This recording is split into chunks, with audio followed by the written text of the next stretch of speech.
मावशी नाव काय तुमचं? माझं नाव सुशीलाबाई गुलाबराव पवार आहे. तुम्हाला डिएक्शनची माहिती कोणी दिली मॅडम? आम्हाला सुनील सरांनी दिली. कोणाकोणाला खाऊ घालताय तुम्ही? माझ्या मुलाला किडनी प्रॉब्लेम होता. येस. त्यांना सुनील भाऊने औषधी दिली, त्यांच्यासोबत चहा दिला. मावशी तुम्ही पण घेत चला हा चहा. ते घेताना मला आता एका महिन्यात इतका फरक आहे का कमरेला आणि गुडघ्यांना उठा बसायला त्रास होत नाही आणि शरीर पण एकदम तरळ आहे आणि स्फूर्ती येते शरीरात. फक्त चहा पिऊन? हो. मग मावशी लोकांनी चहा प्यायला पाहिजे का नाही प्यायला पाहिजे? जरूर प्यायला पाहिजे. तुमच्या मुलांना कसं वाटतंय आता? बराच फरक येतो. तुमच्या मुलालाही बराच फरक आहे आणि तुम्हाला फक्त चहा पिऊन एवढा फरक झालेला आहे. फक्त चहा पिऊन फरक. तर तुम्ही लोकांपर्यंत पोहोचवण्यासाठी आम्हाला मदत करणार का नाही करणार? जरूर. हो सर. कुठला चहा प्यायला दाखवा.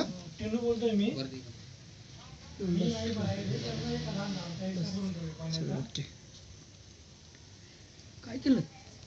झाली शूटिंग झाली ना, कट करा. सोड सोड सोड सोड.